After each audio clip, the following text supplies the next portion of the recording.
Shalom Sobat Maestro, jumpa kembali dengan saya Pendeta Thomas Lukiman dari Jujur Ministry. Visi dan misi dari Jujur Ministry adalah visinya melayani dengan kasih sesuai dengan perintah kerajaan Allah, menjadi perpanjangan tangan Tuhan bagi orang miskin. Misinya membantu mensejahterakan masyarakat yang miskin, membangkitkan empati bagi orang tua dan anak-anak muda yang memiliki gaya hidup berbagi dan memiliki hati yang berkemurahan. Baik, sebelum kita akan mendengarkan perenungan firman Tuhan, kita akan memulainya di dalam doa. Bapa, di dalam nama Tuhan Yesus, kami mengucap syukur bila hari ini kami boleh menerima segala kebaikan-Mu dan anugerah-Mu yang berlimpah-limpah di dalam setiap kehidupan kami. Melalui perenungan firman Tuhan ini, kami boleh lebih mengenal akan pribadi-Mu. Kami membuka hati dan pikiran kami siap untuk diberkati oleh kebenaran firman-Mu. Di dalam nama Tuhan Yesus, amin. Sobat Maestro, tema firman Tuhan hari ini, keluar dari kenyamanan. Di dalam Ulangan pasal 32 ayat 11, laksana Raja Wali menggoyang bangkitkan isi sarangnya, melayang-layang di atas anak-anaknya, mengembangkan sayapnya, menampung seekor dan mendukungnya di atas kepaknya. Ayat di atas menggambarkan tentang perhatian dan kasih Tuhan kepada umat Israel yang diupamakan seperti induk Raja Wali dengan anaknya. Mungkin banyak yang tidak mengetahui kehidupan burung Raja Wali. Burung Raja Wali suka sekali membongkar-bongkar sarangnya dan membiarkan anak-anaknya terjun bebas. Bila waktunya sudah sangat tepat, induk Raja Wali akan melatih anak-anaknya untuk terbang. Dibongkarnya sarangnya lapis demi lapis sampai tersisa lapisan yang kasar dan keras. Lalu induk Raja Wali akan menerjunkan anaknya, memaksa mereka mengembangkan sayapnya dan melatih ototnya untuk terbang.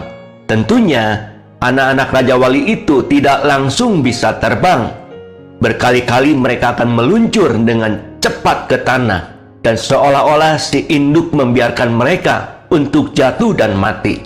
Namun sebelum menyentuh tanah, si induk segera menyambar dan membawanya naik kembali. Inilah proses yang harus dialami anak-anak Raja Wali. Lambat laun mereka menjadi terlatih dan dapat terbang bebas tanpa merasa takut lagi. Itulah yang juga Tuhan kerjakan dalam kehidupan anak-anaknya. Ada kalanya Ia memproses dan membentuk kita. Dibongkarnya semua sarang yang selama ini membuat kita merasa nyaman. Bukan berarti Tuhan bertindak kejam terhadap kita. Dia membongkar semua kenyamanan yang ada karena kasih-Nya kepada kita, bukan karena Dia tega terhadap kita. Kenyamanan seringkali membuat seseorang menjadi malas dan terlena, malas berdoa, malas melayani Tuhan, malas beribadah, dan lain sebagainya. Bila kenyamanan itu dibiarkan, bisa mengakibatkan kita akan mengalami kematian rohani.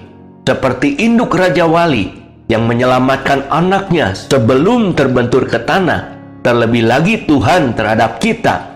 Di saat tertentu Ia izinkan kita mengalami kondisi yang tidak baik dan sangat menyesakkan, yang menurut kita itu sangat tidak enak. Acap kali kita marah, bersungut-sungut, mengeluh, menyalahkan Tuhan, serta berpikir bahwa Tuhan telah meninggalkan kita. Padahal tidak sedetik pun Tuhan melepaskan pandangannya terhadap kita. Dia sangat tahu kapan saat yang tepat untuk menolong dan melepaskan kita. Itu adalah bentuk didikan Tuhan, dan semuanya mendatangkan kebaikan bagi kita. Di dalam Filipi pasal 4 ayat yang ke-13, segala perkara dapat kutanggung di dalam Dia yang memberi kekuatan kepadaku. Tidak seharusnya kehidupan orang Kristen diwarnai oleh keluh kesah dan sungut-sungut, karena kita memiliki Allah yang luar biasa di dalam nama Tuhan Yesus Kristus. Dia tidak pernah berhenti menopang, memberi kekuatan kepada anak-anaknya, dan tidak membiarkan kita tergeletak. Seberat apapun pergumulan kita tidak sendirian menanggungnya, sebab Allah turut bekerja dalam segala sesuatu untuk mendatangkan kebaikan bagi mereka yang mengasihi Dia. Mengapa banyak orang Kristen yang hidupnya dalam kekalahan setiap hari? Kita akan menjadi orang-orang Kristen yang menang apabila iman kita fokus kepada arah yang benar. Iman akan membuahkan hasil bila kita membangunnya di atas dasar yang teguh. Dan dasar iman itu adalah Tuhan. Bukan berarti segalanya berjalan dengan mulus, namun yang pasti Tuhan dapat menggunakan pergumulan kita untuk menguatkan dan memberkati kita. Tuhanlah yang terbaik dari yang paling baik, terbesar, terutama, lebih tinggi dari yang paling tinggi, dan lebih dalam dari yang terdalam. Sungguh Dia tiada bandingannya. Tidak hanya Maha Kuasa dan Maha Hadir, Dia juga Maha Tahu. Dia tahu segala sesuatu perihal kita dan sangat peduli terhadap apapun yang terjadi pada kita. Seringkali kita berpikir Tuhan jahat dan tidak adil ketika hal-hal buruk terjadi dalam kehidupan kita.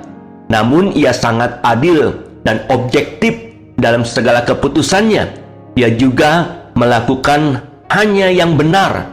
Tidak selayaknya kita menuduhnya berlaku tidak adil atau pilih kasih dalam perbuatannya. Tuhan sangat terpercaya sebagai dasar iman, bukan yang lain.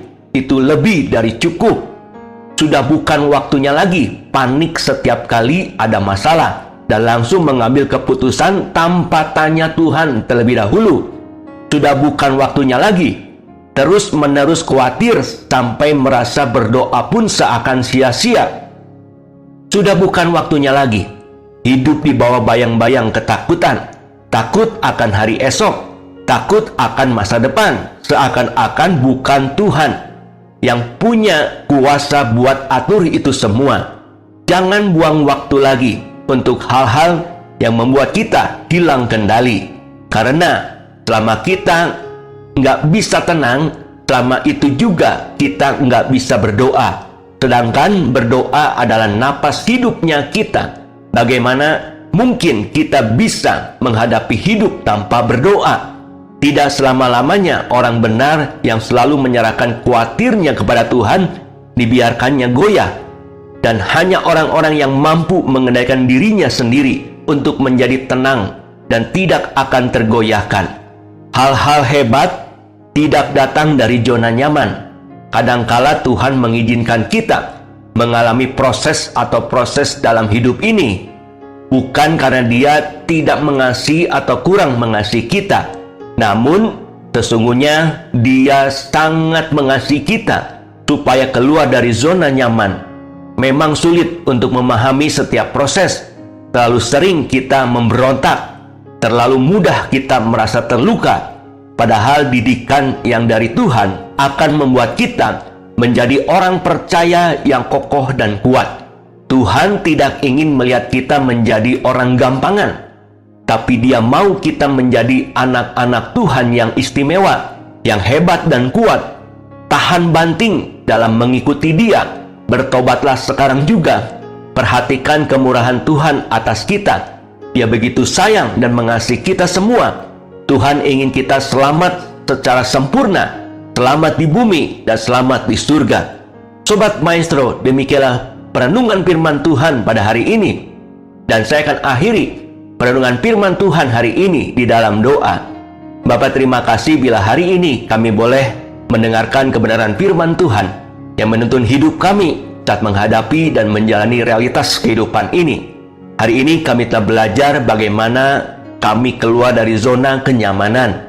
Karena kenyamanan seringkali membuat kami menjadi malas dan terlena, malas berdoa, malas melayani Tuhan, malas beribadah, dan lain sebagainya. Bila kenyamanan itu dibiarkan, bisa mengakibatkan kami akan mengalami kematian rohani. Hal-hal hebat tidak datang dari zona nyaman.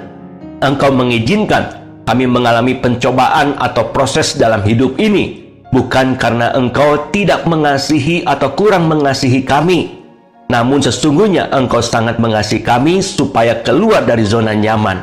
Materikan firman-Mu dalam setiap hati kami, agar kami menjadi pelaku-pelaku firman Tuhan yang hidup. Di dalam nama Tuhan Yesus kami berdoa dan bersyukur. Amin. Saya Pendeta Thomas Lukiman mengucapkan terima kasih dan Tuhan Yesus memberkati kita semua. Shalom.